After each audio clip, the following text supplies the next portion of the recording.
All right, buddy, Harry here. Today we're going to be talking about something that has gone pretty much viral recently, and for once, it's not going to be Grumps, even though he is in a bunch of trouble for all kinds of different reasons. We're not going to talk about him and his drama and all that. So we're going to talk about something that's been going viral recently, which involves Chatgbt. So Chatgbt has found a way to take the artistic style of people and apply it to new images. And it caused a huge uproar in the artistic community because the style they did this for was actually Hayao Miyazaki. So Hayao Miyazaki is a very famous Japanese comic artist and director. He is pretty much Japan's version of Walt Disney. And the way he does things is that let me give you a brief explanation of his studio. His studio is absolutely designed to make children's films. Like that's the entire mentality of his studio is that they want to make the best stories they physically can, no matter what. And originally, they incorporated a bunch of Hayao Miyazaki's work. He's the original director for a lot of the series, and he's the figurehead of the studio, technically the owner. And he made a lot of the originals. Like he made Drive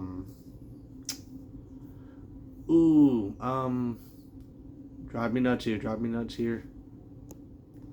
Bam! Got it. Nausicaa of the Valley of the Wind. So Nausicaa of the Valley of the Wind is actually based on an entire manga that he made that he turned it into a movie.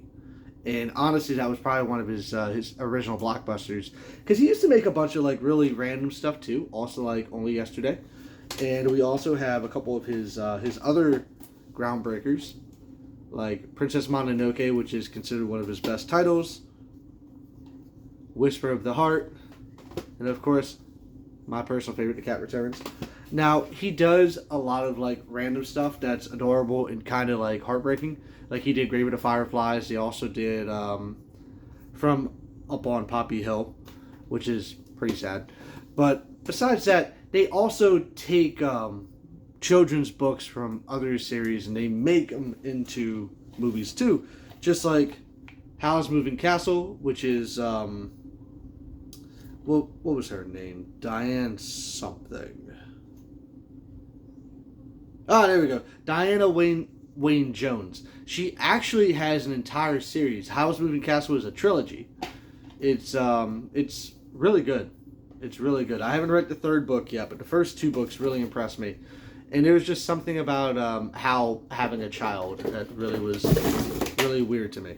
So the next one, of course, is like The Secret World of Arietti. It's also based off of a book.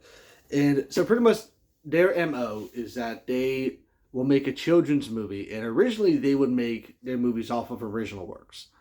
And then they turned those original works into works inspired by like manga that Hayao made.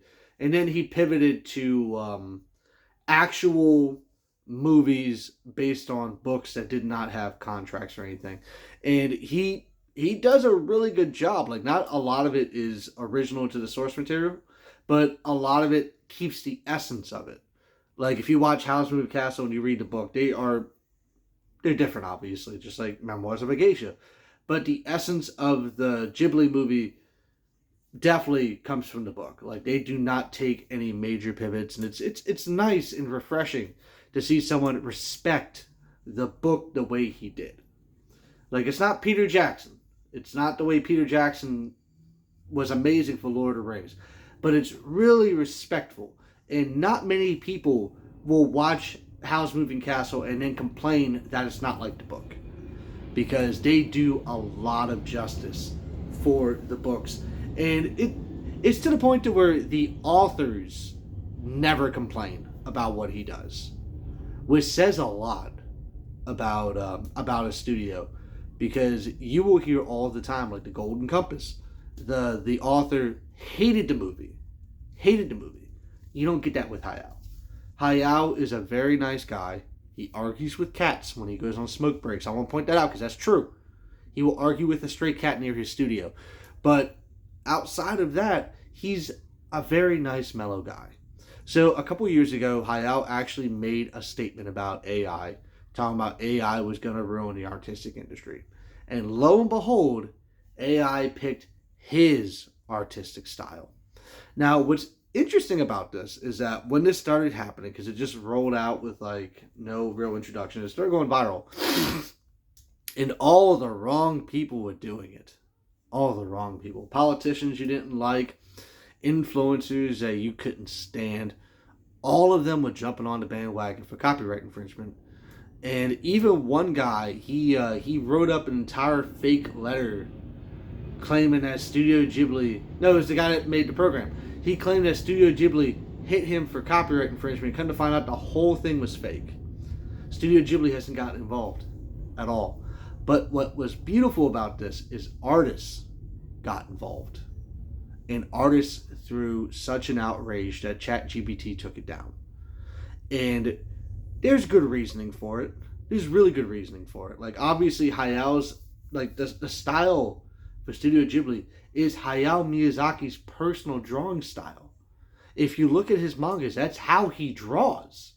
That is his personal drawing style that he incorporated into the business. Literally, you're stomping on his legacy by mimicking his style. That's literally his style. And what was fascinating about it is that he is very strong on his opinion about AI. He believes it's taken away from the artists. He believes it's taken away from the writers. He believes it's taken away from the concepts. He believes it takes away the soul of what they're doing. And at this point, I see it. I could totally see it. Like, if you were to read the people that are defending the Studio Ghibli situation, it is absolutely abhorrent. If you really want to learn and you really want this kind of stuff, pick up a pencil. Learn to draw. I did it. A lot of people did it. Drawing is not hard. You just have to do it. It's like any skill. The more you do it, the better you get. Or in my case, the less I do it, the better I get somehow. It makes no sense to me. It's the magic hand. Yeah, it's just like you just come on. Like GPT when they took it down, I understood. Because they didn't realize that the program was going to go that far. Because obviously it's AI. They can't really fully control it because, Terminator. And people took it to the wrong level. Like a lot of American politicians who are really scumbags in real life, like the more you look into them, they're horrible people. They were doing it. And I'm just like, this is sad. Like, it looked cute. It looked adorable.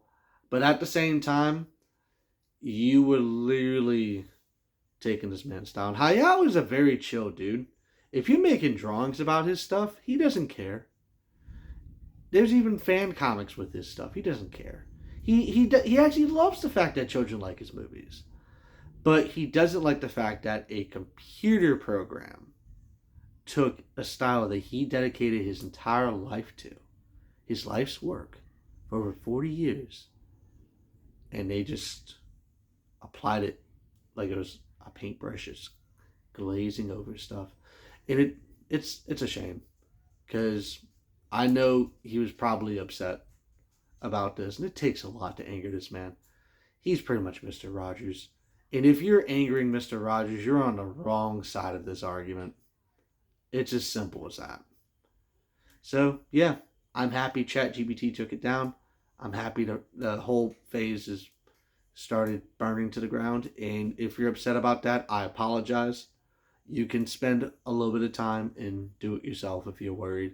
And if you're arguing that you don't want to pay a commission to an artist, that's on you.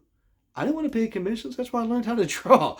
Just pick up the pencil like an adult and just figure it out. There's plenty of ways to do it. All right, everybody. Peace.